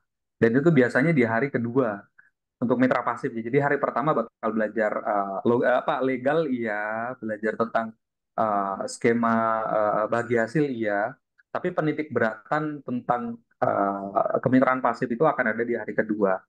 Dan itu bakalan lebih aplikatif ya. Artinya misal uh, uh, uh, uh, misal Bapak atau Ibu capexnya nanti berapa tuh? Capex kan biaya yang kita butuhkan untuk setup satu outlet, itu hitung aja berapa. Lalu kemudian berdasarkan performa saat ini, itu keuntungannya berapa per bulan. Sehingga nanti kita bisa pasang harga paket kemitraan atau harga investasinya berapa. Nah, itu salah satu indikasi, itu salah satu titik awal untuk nanti kita menentukan bentuk skema kerjasamanya. Endingnya adalah nanti outletnya itu harus di buyback sama pusat. Ya, jadi kerjasama kemitraan atau franchise itu bagi hasilnya, apa endingnya itu nanti outletnya harus dimilikin sama pusat. Kalau misal ini kemitraan pasif, ya ini mungkin banyak yang nggak setuju sama saya nggak apa-apa. Tapi nanti kita diskusi bisa lebih lanjut lah. Ya kenapa saya rekomendasinya seperti itu? Kenapa nggak kerjasama long term terus-terusan gitu ya, bagi hasil terus-terusan ke mitra gitu ya? Itu nanti saya ada reasoningnya sendiri. Uh, Sebagai contoh, misal Indomaret, Indomaret itu kan kalau misal di brosurnya itu bisa balik modal di tahun keempat. Realitanya bisa, itu, aduh ini saya nggak enak banget kalau misal nyebutin data kayak gini. Uh, tapi intinya nanti dibahas ya. Ini nggak enaknya kalau online kayak gini nih. Saya pengen nyebutin angka-angka, takutnya dipotong-potong ya. Jadi delik nanti saya nanti kena kasus ya. Tapi intinya seperti itu teman-teman ya. Kalau misal kita pengen bahas secara full-fullan, no sensor ya. Kemudian kita bisa bahas di workshop nanti. Ketemu di offline di hotel. Gitu ya. Semoga Oke. menjawab. Oke, baik Kak Canggu, ini ada pertanyaan cukup panjang tapi lumayan bagus dari Kak Dedi Trunoyudo melalui fitur Q&A. Mas mau tanya, saya punya catering harian dan nasi kotak. Saya rencana melakukan kemitraan dengan pakai brand saya untuk expand di kota lain. Semua order masuk melalui kami. Operasional dan pengiriman dilakukan oleh mitra. Jika skemanya seperti ini, potensi masalahnya akan seperti apa ya? Artinya mitra tidak melakukan produksi ya. Hmm, hmm, hmm, hmm, hmm, hmm, hmm, hmm. Operasional dan pengiriman dilakukan oleh mitra. Ya, tapi orderannya masuk melalui pusat. Jadi nanti didistribusikan ke kota-kota gitu.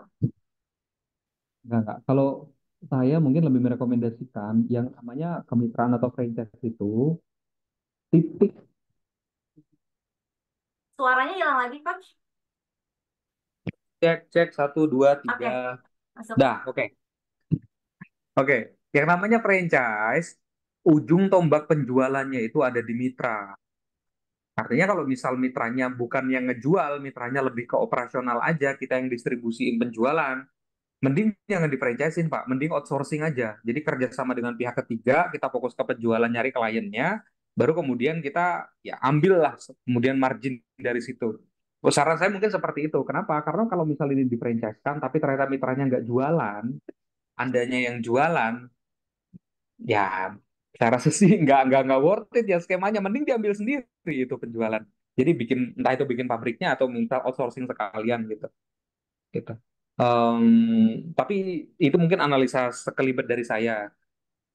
Lengkapnya mungkin kita bisa diskusi dulu kali ya. Jadi saya juga nggak tahu bisnisnya seperti apa, cateringnya udah jalan berapa lama, nanti margin margin per produknya berapa, saya juga nggak tahu. Jadi saya sekelibet aja kira-kira gitu.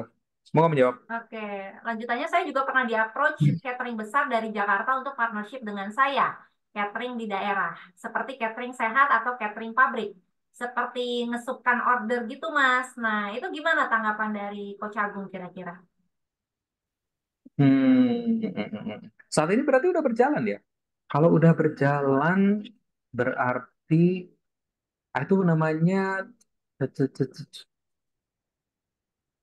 tapi penjualannya nggak dari pusat, tapi mitra juga bisa boleh jualan gitu ya. Jadi artinya eh, mitra bisa masih bisa buat ngambil margin, em, catering ya, Udah jalan, outsourcing. Mas. 4 tahun. Oke, Ya udah kalau udah tahu. Nanya ke sayanya apa nih? Apakah bisa di-franchise-kan atau dimitrakan atau enggak gitu ya? Hmm, Pak Dedi mungkin boleh jatuh kalau misalnya mau open mic kali ya biar lebih jelas boleh. Ha. saya Ini panggil dulu. kebetulan di sini lagi ada ini ya, lagi ada live musik. Nggak Jadi masuk kok. Nggak masuk. nggak masuk ya. Nah saya agak keganggu. Buat mau ngejawab agak kurang fokus. Boleh kalau misal mau open mic boleh. Oke, boleh silakan Iya, Pak Dedi. mau tanya potensi masalahnya aja sih Mas. Itu. Karena kan ini saya baru pertama kali ya. Tapi sebenarnya konsep ini sudah banyak dilakukan sama brand-brand besar di Jakarta kayak apa ya, Yellowfit dan yang lainnya itu catering-catering sehat itu biasanya dia kalau buka di nasional ya, dia pasti untuk daerah-daerahnya itu partner sama catering yang sudah existing kayak gitu. Oh, oke oke. Kalau menurut saya sih ini em, pertanyaannya tadi apakah ini bisa dilakukan atau enggak? Potensi Tentang masalah. Potensi Potensi masalahnya masalah. Mas. Kalau bisa mungkin bisa ya karena kan sudah ada yang pernah melakukan ya gitu. Cuman saya pengen tahu aja sih potensi masalahnya kira-kira apa dengan konsep yang seperti itu gitu. Itu mungkin sudah ada yang pernah melakukan tapi mungkin bukan konsep yang umum gitu seperti kemitraan atau franchise gitu. oke. Potensi masalahnya mungkin gini, kalau misalnya di catering kan customize produknya banyak ya, bentuk-bentuk produknya banyak. Sehingga misal mitra bikin produk sendiri, saya nggak tahu bentuknya seperti apa, atau misal produknya dari pusat, tapi SOP-nya itu karena constantly changing, artinya selalu berubah setiap waktu, setiap ya tergantung season, musim dan segala macam. em, jadi rawan untuk nggak standar, rawan untuk dapat komplain. Itu mungkin ya, solusinya apa? Solusinya berarti harus apa ya, pendidikan. Saya nggak tahu di Yellowfit nanti ada apa nggak tuh. Mas Ruben ya kalau nggak salah ownernya. Kayaknya sih ada sistem di mana mitra-mitranya atau para reseller-resellernya di daerah itu ditrainingin lagi, ya disosialisasiin lagi bahwa nanti misal minggu depan akan ada launching produk apa. Nah itu kemudian ada sosialisasi bentuk SOP-nya seperti apa. Dan nggak harus ketemu langsung kan, sekarang by online juga bisa untuk menjelaskan teknis produksinya. Untuk produk yang kan tadi untuk syarat pertama yang namanya franchise atau kemitraan itu operasionalnya harus simpel, Mas. Harus sekali. Supaya apa? Supaya mitra lebih fokus untuk ke ngejar target kuantiti penjualannya. Sedangkan kalau misal ini customized produk, oh ini mungkin potensi penjualannya ya, selain tidak standar atau rawan nggak standar, potensi problem yang kedua adalah, dari mau apa? Potensi problem yang keduanya adalah kalau misal, oh ini margin. Ya, kalau misal ini menunya kan constantly changing, selalu berubah, maka marginnya akan selalu berubah juga. Nah, ini kira-kira berapa nih margin yang kita bisa targetkan untuk mitra kita?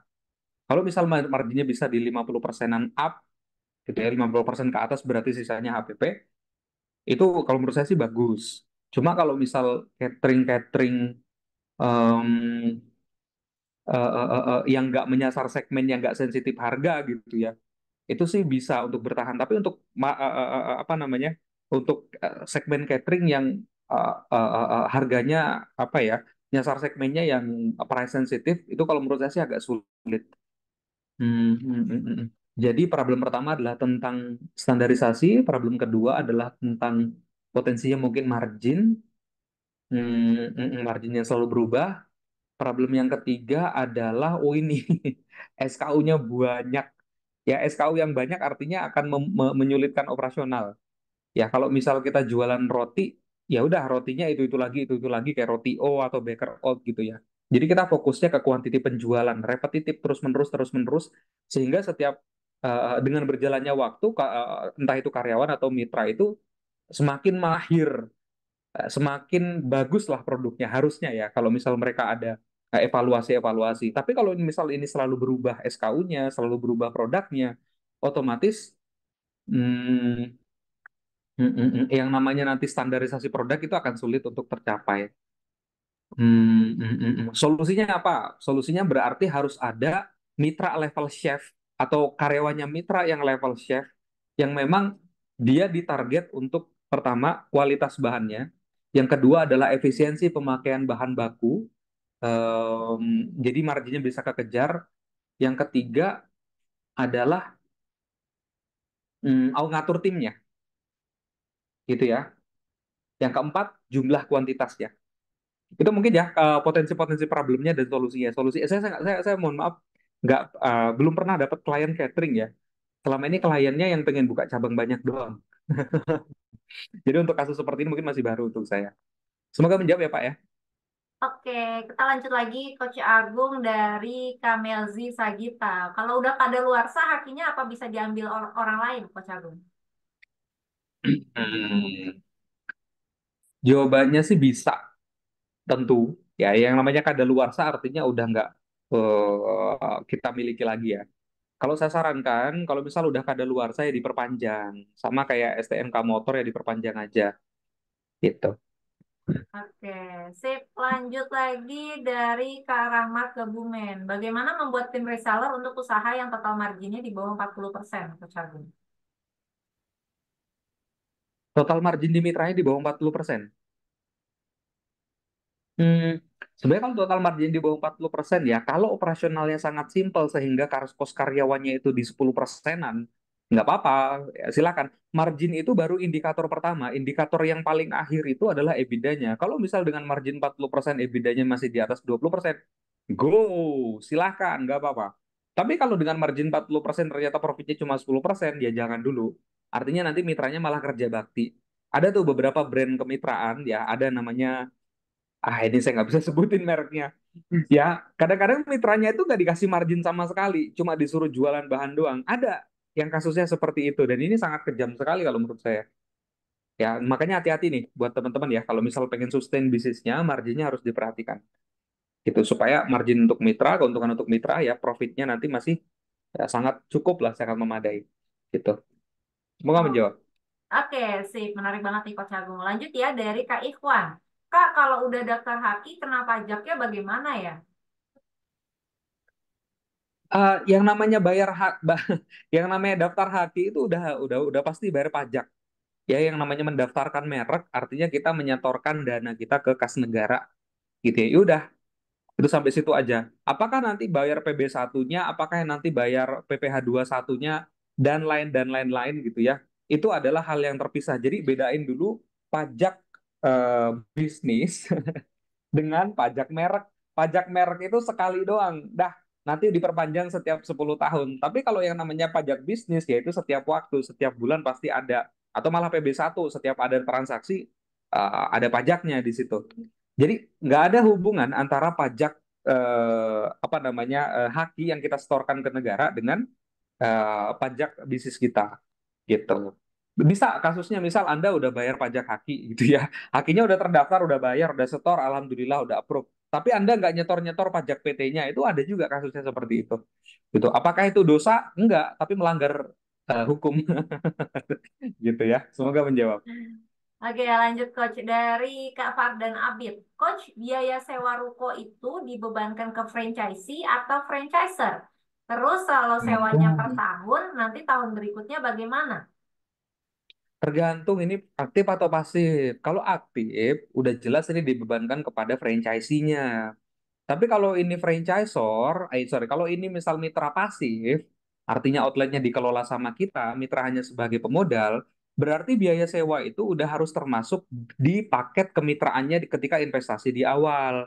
Nah, nanti untuk perpanjangan sewanya gimana? Ngambilnya dari kas. Makanya tadi saya sebutkan, yang namanya kemitraan pasif, di mana outletnya dikelola sama kita, satu outlet harus ada satu rekening terpisah. Artinya nggak tercampur baur tuh sama harta pusat.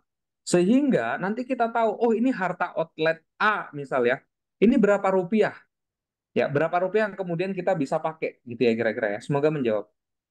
Oke, lanjut dari Kak Agus Susanto. Coach, kalau jenis produk burger itu pengiriman barang dagingnya gimana Coach? Barang frozen. Oke, kalau misal dalam kota bisa pakai pastel, apa namanya? Paksel ya. Kalau misal dalam kota, Coach kalau Agung, Hah? mic-nya kayaknya agak ketutup. Cek 1, 2, 3, Oke, 4, ya. 5. Oke, Ini oke. masuk. Sip ya. Kalau misal pengiriman bahan bakunya dalam kota bisa pakai paksel. Itu namanya apa namanya? Logistik-logistik kayak Grab seperti itu, cuma ada box pendinginnya. Kalau misal pengirimannya di luar kota, bisa pakai ekspedisi kayak misal Kiat Ananda, ya itu kemudian kita kerjasama tuh Baker Old. Sekali keberangkatan ke daerah Jawa Timur itu biayanya 6 juta rupiah. Cukup gede. Karena yang kita sewa satu truk. Nah, gimana caranya biar murah? Ya, kuantitinya harus banyak. Jadi satu truk itu harus penuh dengan roti. Kalau burger berarti penuh dengan burger. Nah, ini yang kemudian jadi faktor penentunya nanti. Sekali keberangkatan itu 6 juta rupiah. Tapi sekali keberangkatan itu juga 20.000 roti yang akan terkirim. Nah, sekarang kita tinggal bagi aja 6 juta dibagi 20.000. Oh, ternyata kos tiap satu rotinya itu naik sekitar 300 perak. Pertanyaannya masuk akal apa enggak ke HPP kan kira-kira gitu. Nah, ini kira-kira ya seperti itu. Jadi kalau misal nanti pengiriman keluar kota boleh, silahkan. Ya pakai ekspedisi kayak Kiat Ananda itu bisa. Ya saya tulis aja di sini ya namanya Kiat. Jadi saya nggak dibayar sama Kiat Ananda tapi ya udahlah ya. Kiat Ananda gitu ya. Ya itu silakan boleh aja, tapi sekali keberangkatan harus banyak.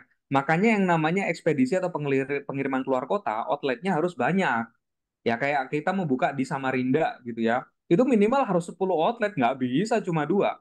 Kalau cuma dua doang berat di ongkir, nggak make sense nanti untuk HPP-nya. Gitu ya, semoga menjawab ya Pak ya. Oke, siap. Lanjut lagi Coach dari Kamelzi Sagita. Idealnya pengurusan haki itu di awal open kemitraan atau boleh seiring berjalannya bisnis? Ya idealnya di awal. Ya karena perjanjian kerjasama kemitraan itu logikanya gini. Anda ingin memberikan hak pengelolaan merek bisnis Anda kepada mitra. Nah, ingat ya kata kuncinya, memberikan hak pengelolaan merek kepada mitra. Kalau Anda belum amanin itu merek, belum sah jadi milik Anda, pertanyaannya apa yang diberikan ke mitra?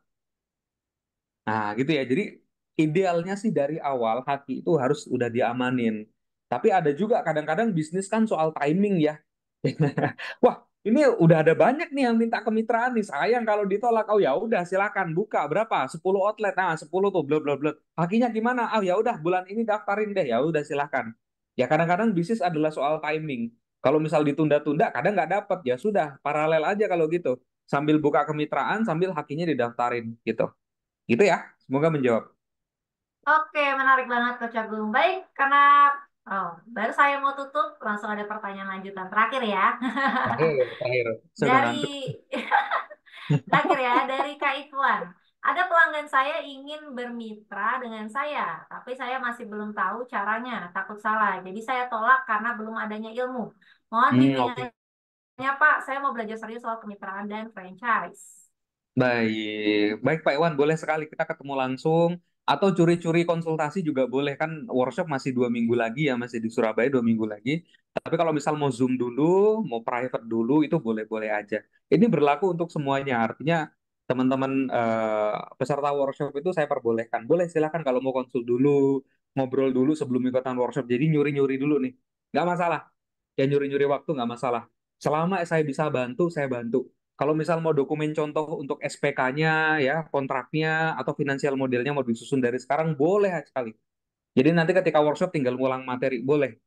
Ya, semoga nanti ini workshopnya cukup membantu untuk Pak Iwan untuk bisa scale gitu ya, karena memang serius pengen scale up, pengen serius dikembangkan bisnisnya. Semoga ini bisa jadi jalan buat keberkahan gitu. Ya, Ya, ya Pak Ikhwan nanti sampai ketemu ya di workshop National Franchise Blueprint di Surabaya tanggal 24 dan 25 Februari. Baik, teman-teman semua yang masih standby boleh kita foto bersama dulu ya. Seperti biasa, bisa open cam. Buat teman-teman yang masih standby, kita sambil absen juga nih siapa yang masih online. Oke, boleh teman-teman kita foto bersama dulu ya. Wah, walaupun mata sudah mengantuk, tapi masih semangat ya teman-teman buat menggali ilmu dan juga sambil networking bareng nih malam-malam hari ini.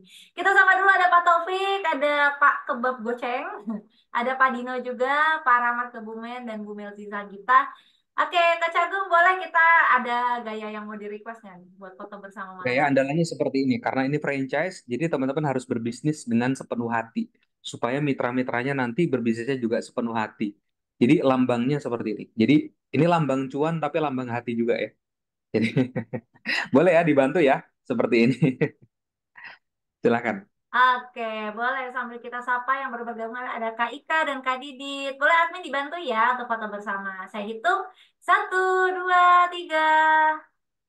Oke. Boleh, sekali lagi, 1, 2, 3.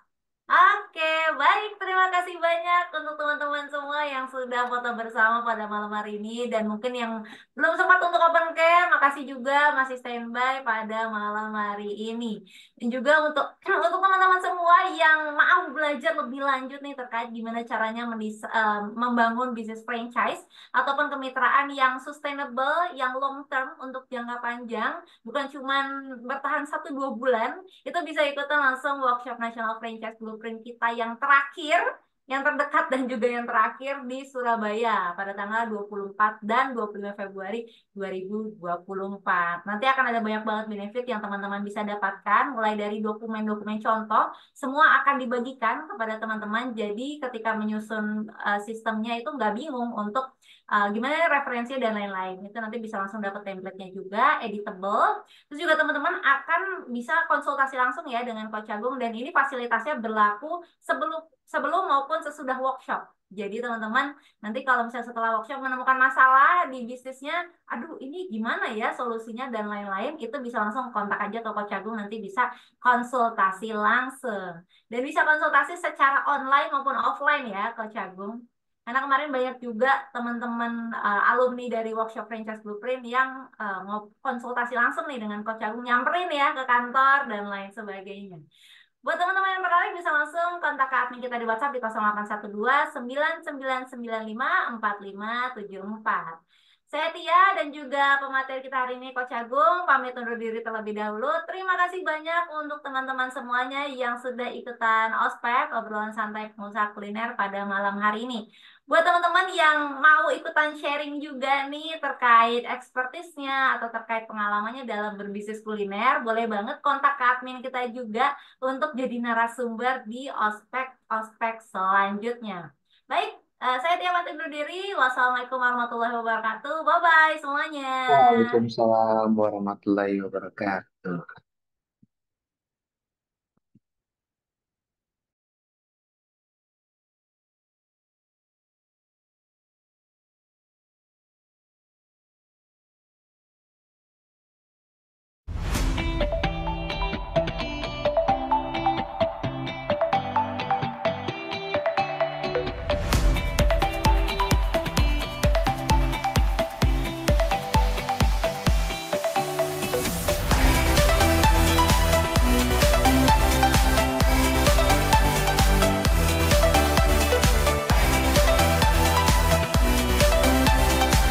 Value itu penting.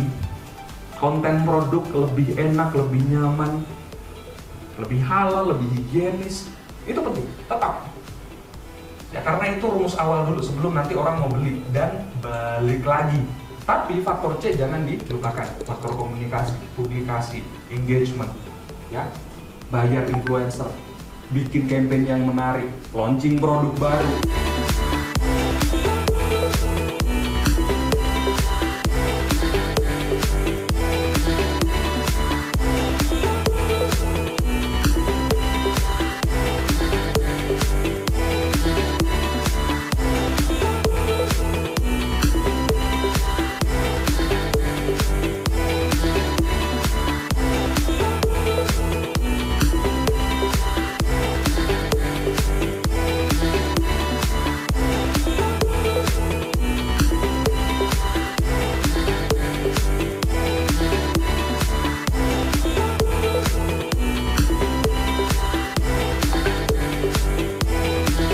Udah oke banget, saya puas gitu dengan banyak sekali insight yang didapatkan karena nggak banyak workshop tentang franchise ini gitu. Jadi kita memang dibedah dari awal. Karena belum pernah nemu workshop yang benar-benar ngebahas tentang franchise sampai ke akar-akarnya gitu. Bahkan kita nggak nemuin di kuliah, di sekolah nggak nemuin.